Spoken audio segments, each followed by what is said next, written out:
Salam, selamat sore ibu-ibu yang terkasih di dalam Tuhan Yesus Kristus. Apa kabarnya? Saya percaya kita semua sehat, terpelihara di dalam anugerah Tuhan. Ibu-ibu yang terkasih dalam Tuhan, mari kita berdoa sebelum kita merenungkan firman Tuhan melalui ibadah online kita pada sore hari ini. Bapa kami yang di sorga, kami mengucap syukur sore hari ini Tuhan mengumpulkan kami bersekutu secara online di sore hari ini. Biarlah kiranya Tuhan menolong kami ketika kami mendengarkan firman Tuhan. Roh Kudus berbicara kepada setiap kami sehingga kami boleh mendengar firman Tuhan dan menjadi pelaku di dalam kehidupan kami. Pakai hamba-Mu dalam seluruh keterbatasannya ketika ia menguraikan firman Tuhan.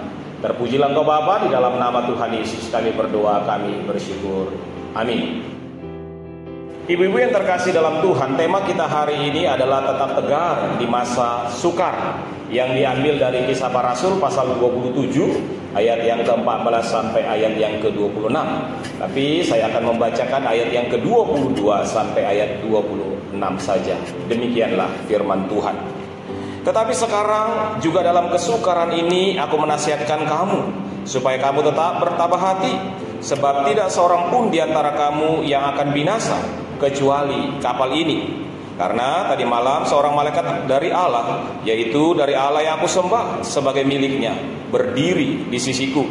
Dan ia berkata, "Jangan takut Paulus, engkau harus menghadap Kaisar. Dan sesungguhnya oleh karunia Allah, maka semua orang yang ada bersama-sama dengan engkau di kapal ini akan selamat karena engkau. Sebab itu tabahkanlah hatimu, saudara-saudara, karena aku percaya kepada Allah bahwa semuanya pasti terjadi sama seperti yang dinyatakan kepadaku. Namun kita harus mendapatkan kapal ini di salah satu pulau." Demikianlah firman Tuhan. Ibu-ibu yang terkasih di dalam Tuhan Yesus Kristus, selama kita masih hidup di dalam dunia ini, maka kesusahan, kesukaran, dan berbagai-bagai macam penderitaan seringkali menjadi bagian di dalam kehidupan kita. Seperti dua mata sisi uang, maka susah, senang, sehat, sakit, kaya, dan miskin, dan lain sebagainya menjadi bagian di dalam kehidupan kita. Namun seringkali memang berbagai kesukaran bisa terjadi karena kita jatuh dalam godaan si iblis. Iblis yang selalu menggoda kita, yang membuat kita mengambil langkah. Atau mungkin karena orang-orang yang ada di sekitar kita yang tidak suka dengan kita, yang iri dengan kita, sehingga menimbulkan kesukaran, penderitaan juga di dalam kehidupan kita. Atau mungkin karena keputusan-keputusan kita yang salah, sehingga seringkali keputusan-keputusan itu menimbulkan kesusahan dan penderitaan. Tetapi ada juga penderitaan dan kesukaran diizinkan Tuhan di dalam kehidupan kita, supaya digenapkanlah rencana Tuhan di dalam seluruh kehidupan kita. Ibu-ibu yang terkasih di dalam Tuhan Yesus Kristus, oleh sebab itu ketika kita dalam hidup dalam kesukaran, maka ada hal-hal yang perlu kita lakukan, ada hal-hal yang perlu kita pegang, sehingga yang sukar ini bisa kita lalui bersama-sama. Yang sukar ini kita bisa tetap tegar menjalaninya. Karena apa? Karena kita tahu Allah ada di dalamnya. Oleh sebab itu, ibu-ibu yang terkasih di dalam Tuhan Yesus Kristus, bagaimana agar kita tetap tegar dalam kesukaran, ya, di dalam kesukaran hidup yang kita alami? Mari kita merenungkan dari firman Tuhan yang telah kita baca hari ini. Yang pertama, nasihat firman Tuhan berkata tadi, tabahkanlah hatimu dalam kesukaran. Di ayat yang ke-22 dikatakan tadi, dan karena tetapi sekarang juga dalam kesukaran ini aku menasihatkan kamu supaya kamu tetap bertabah hati. Ibu-ibu yang terkasih di dalam Tuhan Yesus Kristus, di dalam perikop ini kita melihat bagaimana Paulus yang dalam perjalanannya akan ke Roma, ia akan naik banding supaya ia bisa bertemu dengan Kaisar. Dan untuk bertemu dengan Kaisar, maka dia sedang melakukan sebuah perjalanan melalui kapal yang sedang berlayar. Dan di suatu perjalanan tiba-tiba dikatakan bahwa muncul angin atau badai yang cukup kencang, yang cukup besar, yang menghantam kapal mereka. Mereka sudah mengupayakan segala sesuatu, mereka mereka sudah melemparkan begitu banyak muatan, meringankan beban mereka. Bahkan dikatakan di ayat sebelumnya, mereka sudah tidak makan berhari-hari, hidup di dalam ketakutan, hidup di dalam ketidakpastian, dan hidup di dalam berbagai-bagai situasi yang mencemaskan di dalam perjalanan itu. Tetapi di kondisi seperti itu, tiba-tiba dikatakan muncullah Paulus, dan ia berkata, tetapi sekarang juga dalam kesukaran ini. Jadi dalam kesusahan di tengah badai yang begitu kencang, yang begitu deras ini, Paulus meyakinkan mereka dan berkata, aku menasehatkan kamu supaya kamu tetap bertabah hati. Kenapa? Karena tidak seorang pun di antara kamu yang akan binasa kecuali kapal ini. Ayat yang ke-22. Ada 3 kali kata tabahkanlah hatimu diucapkan Paulus di dalam perjalanan ini, yang menunjukkan betapa kuatnya makna tabahkanlah hatimu ini. Kata tabahkan hatimu ini diterjemahkan di dalam bahasa aslinya, yaitu supaya kamu jangan kehilangan semangat, atau supaya kamu menjadi kuat dalam pikiranmu, tidak ciut dalam pikiranmu, tidak putus asa, tidak mengkhawatirkan hidupmu. Ini berarti Paulus mau berkata bahwa dalam situasi yang sedang mencekam kita bersama-sama hari ini, Paulus menasihatkan supaya mereka tidak ciut, tidak putus asa, dan pikiran mereka terkuasai, terkendalikan, dan mereka bersama-sama siap menghadapi tantangan yang ada di dalam kehidupan saat itu. Mereka diajak untuk mengelola hati mereka menghadapi persoalan, pergumulan bersama-sama, seraya ada sebuah keyakinan bahwa mereka bisa keluar dari situasi kesukaran ini. Ibu-ibu yang terkasih di dalam Tuhan Yesus Kristus, mengapa Paulus begitu kuat sekali berbicara supaya mereka tabah hati? Bukankah Paulus bisa saja ciut hatinya? Bukankah Paulus bisa saja kendor? Karena yang dia lakukan sekarang ini adalah rencana Tuhan untuk sampai ke Kaisar, tetapi dia mengalami pergumulan. Ibu-ibu yang terkasih di dalam Tuhan Yesus Kristus, kalau kita melihat perjalanan pelayanan misi yang dikerjakan oleh Paulus, maka situasi seperti ini yang hampir membawa kematian ini bukanlah pertama kali dialami oleh Paulus. Ketika dia sudah menjadi orang yang mengenal Tuhan, maka dia pernah ditolak oleh orang Kristen mula-mula. Dia pernah dikejar oleh orang-orang Yahudi. Dia pernah disesat, dia pernah dilempari, dia pernah digigit ular dan lain sebagainya. Ada begitu banyak pergumulan, ada begitu banyak kesukaran yang dialami oleh Paulus. Tetapi di tengah-tengah situasi itu, dia melihat ada Tuhan yang selalu hadir. Dia melihat ada rencana Tuhan yang sedang dikerjakannya. Dan rencana Tuhan agar dia sampai ke Roma, agar kehendak Tuhan bahwa Injil sampai ke Roma, itu juga dipegang oleh Paulus. Sehingga dengan semangat seperti inilah Paulus yakin, kalau saya sedang mengerjakan pekerjaan Tuhan, maka kesukaran, kesusahan, penderitaan yang sedang saya alami ini tidak akan menggagalkan rencana Tuhan di dalam kehidupannya.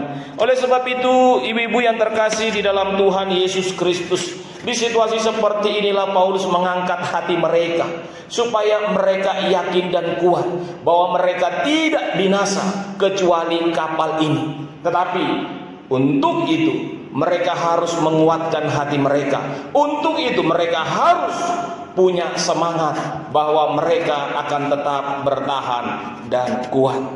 Ibu-ibu yang terkasih di dalam Tuhan Yesus Kristus, maka perlulah kita rasanya ketika situasi yang tidak menyenangkan dalam kehidupan kita, pergumulan, kesukaran, agar kita tetap tegar, maka kita harus yakin ada rencana Tuhan yang disiapkan Tuhan di dalam kehidupan kita. Tuhan mengizinkan ini supaya ada rencana Tuhan yang digenapi di tengah-tengah kehidupan kita. Ibu-ibu yang terkasih, bila kesukaran itu datang dalam kehidupan kita, masihkah kita kuat? Masihkah kita berharap? Masihkah hati kita tetap teguh bahwa ada rencana Tuhan yang akan digenapi dalam kehidupan kita? Yang kedua, ibu-ibu yang terkasih di dalam Tuhan Yesus Kristus, ketika kesukaran itu datang, ingatlah pertolongan Tuhan di dalam kesukaran kita. Di ayat yang ke-23 dikatakan bahwa karena tadi malam seorang malaikat dari Allah, yaitu dari Allah yang aku sembah sebagai miliknya, berdiri di sisiku dan berkata, jangan takut. Ibu-ibu, di situasi yang menakutkan itu, tiba-tiba Paulus berkata bahwa aku punya Allah yang aku sembah, yang selama ini berperkara dalam kehidupanku, yang selama ini bekerja melalui aku, dan berkata jangan takut. Karena apa? Karena Tuhan menyertaimu, karena Tuhan akan menolongmu, karena Tuhan akan memampukanmu melalui situasi yang seperti ini. Dalam pelayanan perjalanan Paulus yang menuju Roma ini, itu pun kita bisa melihat bagaimana karya Tuhan hadir di tengah-tengah kehidupan Paulus. Ketika ada orang-orang Yahudi yang mencoba mau membunuh Paulus, maka Tuhan memakai orang-orang yang tidak percaya memelihara Paulus. Dia pernah memakai ponakannya, dia pernah memakai Claudius Lysias, dia pernah memakai Festus untuk menghindari Paulus dari amukan massa yang begitu mengerikan. Dan cara-cara itu diizinkan Tuhan supaya Paulus bisa terselamatkan dari kematian yang konyol atau dari amukan massa. Ibu-ibu yang terkasih di dalam Tuhan Yesus Kristus, dari pengalaman inilah Paulus yakin, kalau sekarang saya menghadapi ketakutan karena badai yang begitu besar, kematian yang hampir mati yang pernah saya alami pun, Tuhan tidak tinggal diam. Tuhan meyakinkan Paulus bahwa dia akan sampai ke Roma. Oleh sebab itu ia jangan takut. Oleh sebab itu, ibu-ibu yang terkasih dalam Tuhan Yesus Kristus, kalaulah kehidupan kita, masa kita sukar di tengah-tengah pandemi seperti yang kita alami sekarang ini, di situasi pandemi yang sampai kita jalani belum selesai sudah 1 tahun ini, masihkah kita yakin? Masihkah kita ingat ada Tuhan yang berkata jangan takut? Ada Tuhan yang akan siap menolong kita. Ada Tuhan yang akan selalu bekerja melalui kita.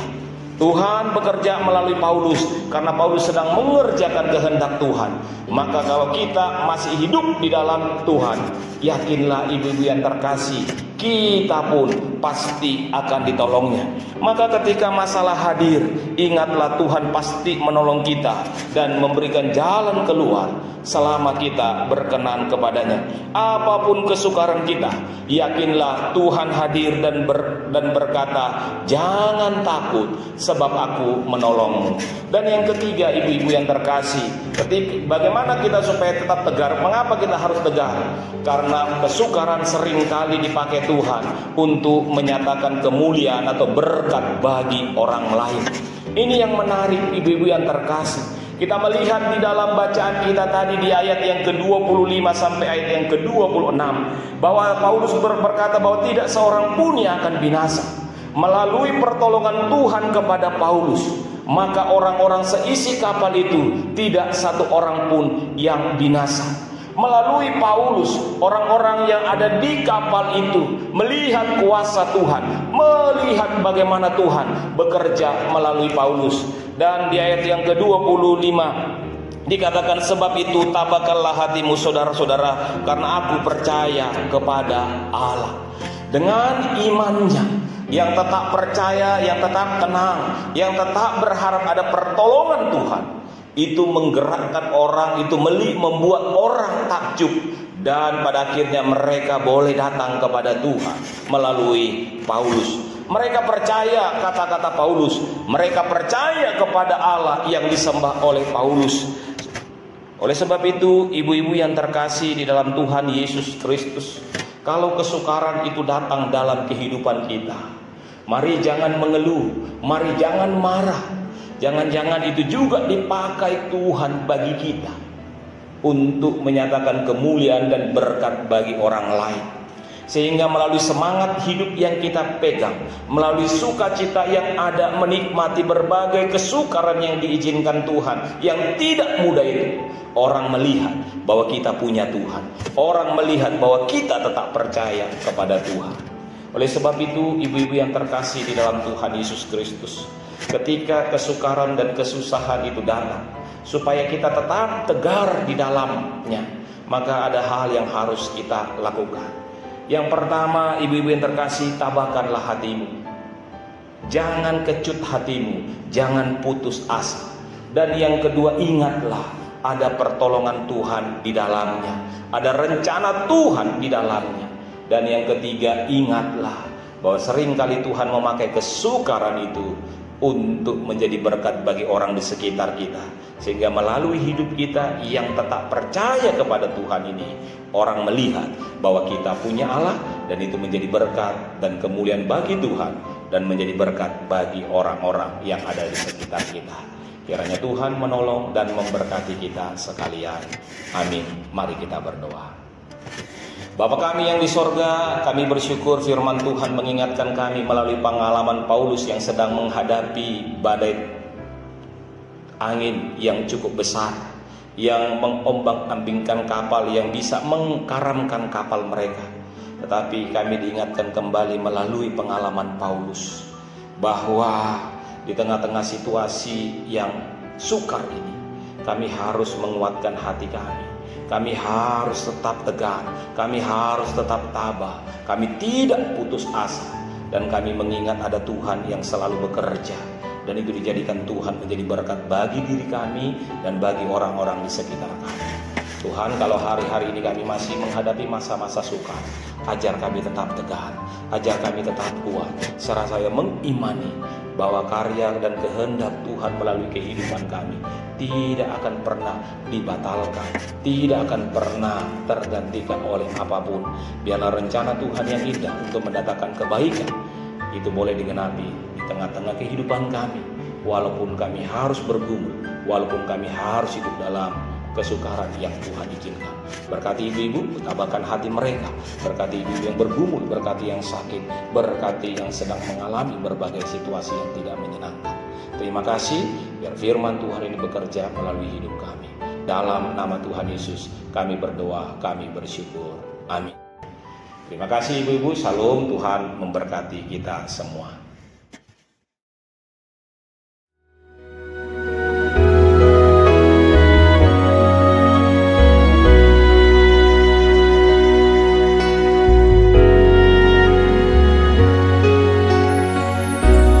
Di saat kau berputus asa